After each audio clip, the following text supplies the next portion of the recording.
First year class के session में हम तालों के बारे में चर्चा करेंगे। फर्स्ट ईयर क्लास का जो फर्स्ट पेपर है और प्रैक्टिकल है उसमें तालों का एक यूनिट है। 5 तालें आपके कोर्स में हैं और आज हम सबसे पहले यहाँ इस सेशन में दादरा और कहरवा की चर्चा करेंगे। ताल के बारे में ब्रीफिंग मैंने आपको इससे जो प्रीवियस कंटेंट था उसमें डाली थी, लय के बारे में और ताल के बारे में। ताल को हम यूँ भी समझ सकते हैं कि किसी भी लय का, रिदम का, बीट का जो माप है वो ताल में निर्धारित होता है। जैसे हम किसी शॉप पे जाते हैं तो उसमें कोई चीज़ मांगे तो किलोग्राम, ग्राम में आती है, या कपड़ा मांगते हैं तो मीटर, 2 मीटर, इस तरह से उसके माप होते हैं। इसी प्रकार ताल को मापने का जो मापदंड का जो एक ज़रिया है वो है ताल। दादरा ताल जो है 6 मात्रा की है।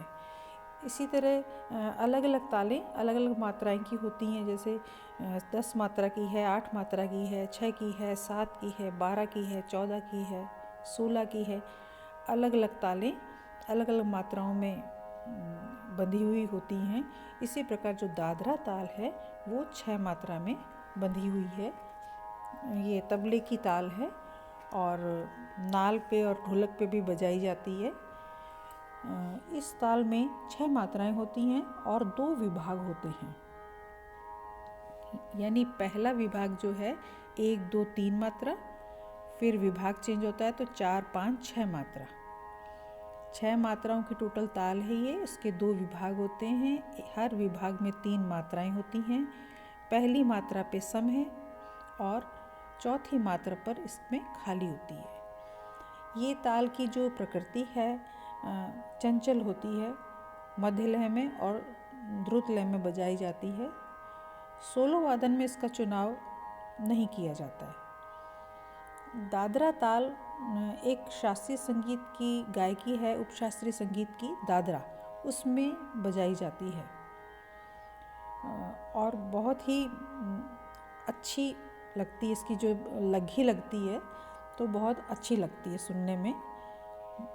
सरल ताल है इसलिए बच्चों को सबसे पहले सिखाई जाती है। दादरा ताल का जो बोल है इस शीट में दिया हुआ है। इसमें लिखने का तरीका पे आप ध्यान दीजिएगा क्योंकि फर्स्ट ईयर क्लास है इसलिए थोड़ा ध्यान दें। सेकेंड ईयर, थर्ड ईयर तो फिर भी इन चीज़ों के अभ्यास थे, लेकिन फर्स्ट ईयर में कुछ बच्चे ऐसे हैं जिनका नया सब्जेक्ट है तो वो ध्यान दें। इसमें सबसे पहले ठेका जब लिखा है तो मात्रा लिखी है। मात्रा के आगे 6 मात्राएं लिखी हैं, 6 तक मात्राएं लिखी हैं। ठेका के जो बोल हैं उसके नीचे लिखे हैं धा धी ना, धा ती ना। ये ताल के बोल हैं। कौन से बोल हैं? धा धी ना, धा ती ना ठेके के बोल हैं।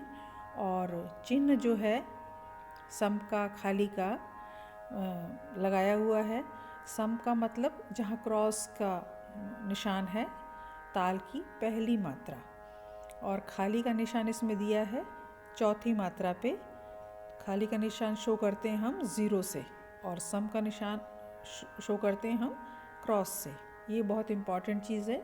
और एक इम्पॉर्टेंट चीज़ ये भी है कि जब आप निशान लगाएं किसी भी ताल में, जब आप लिखें और निशान लगाएं तो जो निशान है उस मात्रा के नीचे ही होने चाहिए। जैसे पहली मात्रा है उसके नीचे ही क्रॉस का निशान होना चाहिए। ऐसा ना हो कि पहली और दूसरे के बीच में क्रॉस हो या चौथी और 5वीं के बीच में खाली हो।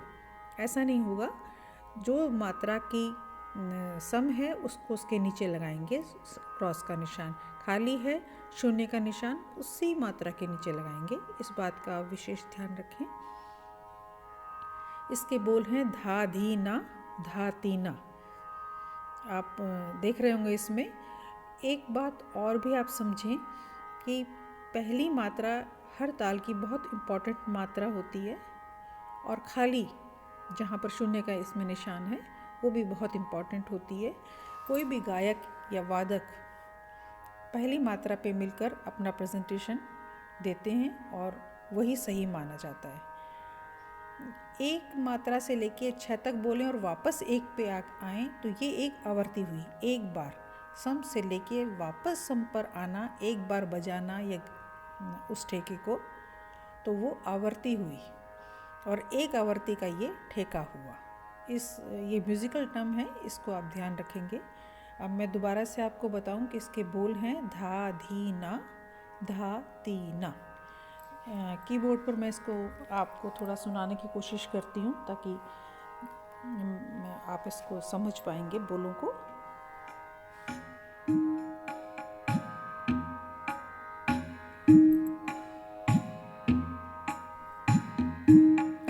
धा धी ना, धा ती ना, धा धी ना, धा ती ना, धा धी ना, धा ती, धा, मतलब धा करके हम ताल को फिनिश करेंगे। फिर देखिए, धा धी, धा धी ना, धा ती ना, धा। ये हुए इसके ताल के बोल। अब इसमें लयकारी, वो आपके कोर्स में है। 2 लयकारीज आपके कोर्स में हैं, एक तो दुगुन और दूसरा चौगुन। दुगुन से जैसे शब्द से ही पता चल रहा है कि दुगुना, एक मात्रा में जब ताल के 2 बोल बोले जाते हैं तो वो दुगुन कहलाती है। इस शीट में लिखा हुआ भी है, लिखने का तरीका वही है, मात्रा फिर बोल और फिर चिन्ह। लेकिन फ़र्क क्या है ठेके में और दुगुन में कि ठेका तो सिंपल लिखा गया था, बजाया गाया जाता है, लेकिन जब दुगुन करते हैं तो पहली मात्रा में 2, हर मात्रा में 2-2 बोल होते हैं। जैसा था धा धी ना, धा ती ना, धा धी ना, धा ती ना, धा धी ना, धा ती ना, ये लय चल रही है और सम दिखाकर आप उसको छोड़ेंगे। अब आते हैं चौगुन पर। चौगुन में जैसे दुगुन में 2 मात्राएं थीं, वैसे ही चौगुन में 4 मात्राएं होती हैं, 4 बोल होते हैं एक मात्रा में। दुगुन में 2 बोल एक मात्रा में, चौगुन में 4 बोल एक मात्रा में। लिखने का तरीका वही है चौगुन का, दोनों आप इसमें देखें, लिखने का तरीका आपको इजीली समझ आ जाएगा।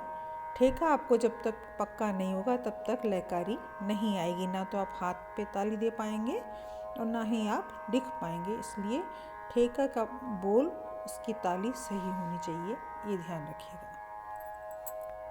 अब सेकंड जो ताल हम आज ले रहे हैं वो है कहरवा। जैसे दादरा 6 मात्रा की ताल थी, वैसे कहरवा जो है 8 मात्रा की ताल है। तबले की ताल है, नाल पे और ढोलक पे भी सुनने को मिलती है ये। इसके जो बोल हैं वो बंद होते हैं। 8 मात्रा की ताल में इसमें 2 विभाग हैं, पहले 4 एक विभाग में, अगले 4 दूसरे विभाग में, यानी 1 2 3 4 एक विभाग और 5 6 7 8 दूसरा विभाग। पहली मात्रा पे सम हो गया और 5वीं मात्रा यानी दूसरे विभाग की जो पहली मात्रा है वो खाली हो गया। सम का निशान क्रॉस और खाली का निशान 0। इस बात का ध्यान रखें आप। हर विभाग में 4-4 मात्राएं। तो ताल का जो बेसिक है वो आपको समझ आ गया होगा। ये ताल जो है मध्य लय में और द्रुत लय में बजाई जाती है। इसके अलावा इसकी जो प्रकृति है वो चंचल है। बहुत प्रसिद्ध और लोकप्रिय ताल है ये। इसका बहुत प्रचलन भी है।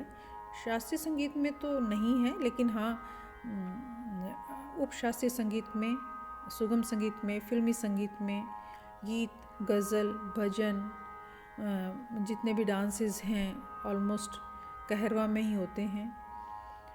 कहरवा और दादरा 2 ऐसी तालें हैं कि हर कोई इसको एंजॉय करता है।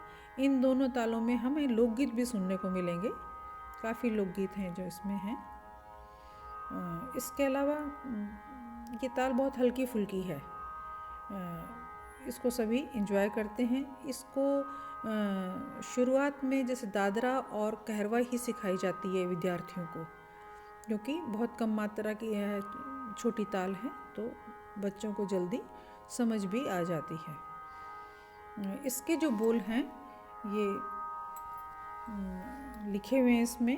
मात्राएं पहले वही 8 मात्रा तक इसके मात्राएं लिखी, फिर बोल लिखे धा गे न ती न क धी न। 8 मात्रा के बोल हैं धा गे ना ती न क धी न। नीचे चिन्ह लगाया हुआ है। पहली मात्रा यानी धा पर क्रॉस है, यानी ताल की पहली मात्रा। और 5वीं मात्रा जो है खाली है ना पे। धा पे सम और ना यानी 5वीं मात्रा पे खाली। इसके बोल मैं आपको सुनवाने की कोशिश करती हूँ, आपको शायद समझ आएंगे।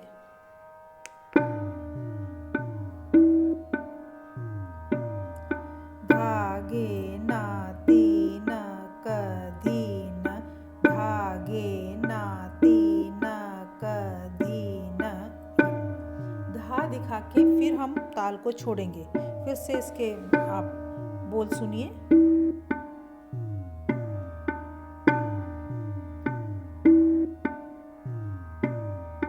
धागे ना ती न क धी न, धागे ना ती न क धी न धा।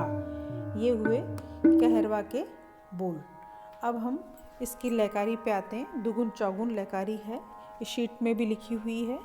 दुगुन में वही एक मात्रा में 2 बोल और चौगुन में 4 बोल। जो निशान लगाने का तरीका होगा वो वही होगा, मात्रा लिखने का तरीका वही होगा, लेकिन फ़र्क क्या है कि दुगुन में बोल की जगह एक की जगह 2 बोल और चौगुन में 4 बोल। इस बात का ध्यान रखें। विभाग का तरीका भी वही होगा, 4 मात्रा एक विभाग में, 4 मात्रा अगले दूसरे विभाग में लिखी जाएंगी। तो लिखने का तरीका इसमें मैंने बता दिया आपको, बोल सुनवा दिए हैं। जो नए बच्चे हैं उनको थोड़ी सी मुश्किल होगी, जैसे सेकेंड ईयर और थर्ड ईयर के बच्चे हैं वो तो पहले से ही इन चीज़ों को सीखे हुए हैं थोड़ा बहुत, तो उनको इतना परेशानी नहीं आएगी। नए बच्चों को थोड़ा ध्यान से देखेंगे तो शायद समझ आ जाएगा उनको। आशा है इस सेशन की दोनों तालें आपको समझ आ गई होंगी। Thank you.